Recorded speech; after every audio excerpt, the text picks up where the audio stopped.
in any moment of even endeavoring to be a little bit less invested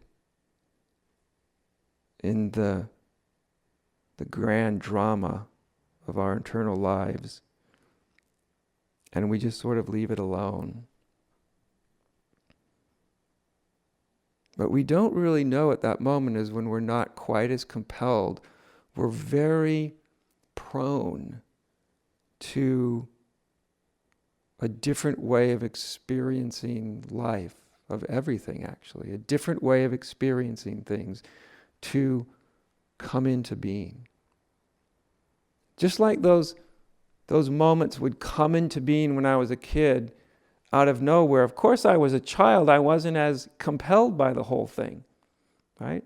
I wasn't told what I should or shouldn't be thinking or how right or wrong everything was. I wasn't invested in that whole thing. So I was the thing that human beings, adults, look at children with a certain sort of nostalgia, maybe even envy when they see, you look at your own children when they're real young and there's an innocence there, right? That's what I'm trying to talk about. That's a kind of it's not a disinterest like you're apart from everything, but everything's just innocently arising. It's not arising in this judgmental field of consciousness. It's just everything is just there and you're kind of experiencing it almost more like for the first time, right?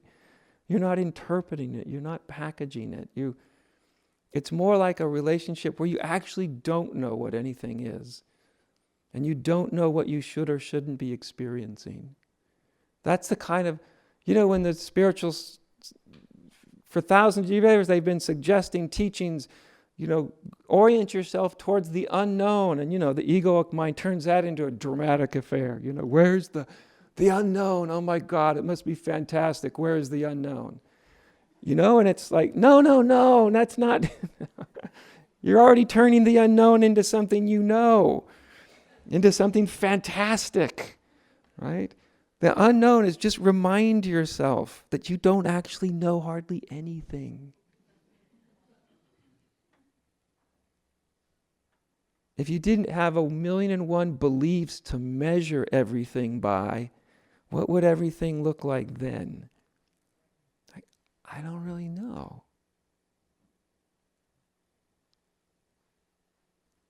Maybe something a bit more innocent.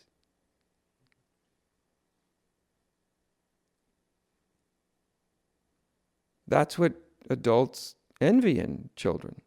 They sense it. They look at it with a kind of nostalgia. Like, I remember that. I remember when I was that unself-conscious. I remember playing in the front yard, running through the sprinkler system when I was 6 years old with not a stitch of clothing on and having no consciousness of whether that was a good or bad idea. I remember that. God, I'd like to just do anything and feel like that again. That's so often, that's the adult experience. Why can't could I just be that carefree? Could I just be that innocent? Could I be that unburdened by this thing inside me that's always watching me,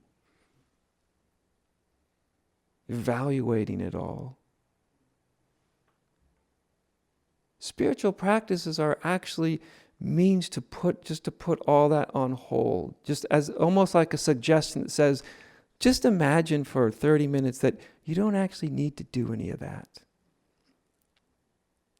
Just put all the judgments on holds and the beliefs of what's good or bad, or what thoughts you should have, or what thoughts you shouldn't have, or how right or wrong everybody is, and how good or bad the world. Just put it in neutral for a little bit.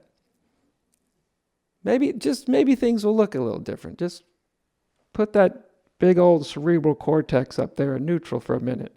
Doesn't mean you have to play an idiot. It just means put it in neutral and see if you can experience things without the filter. When you can do that, well, hell, a thought's just a thought then. Then you're in the place before you heard a spiritual teacher suggesting that thoughts might not be such a good idea all the time. You don't even know anymore. Is it good? Is it not good? Who knows? I don't know. Till I have a belief. When I put my belief in neutral, then a thought's just a thought. And actually, it's not even that. It's just an experience. It's a sound. That's all it is. Where did it come from? I don't know. Seeing you come into this more intimate, curious, innocent relationship with what is. And the nice news is you can actually do it.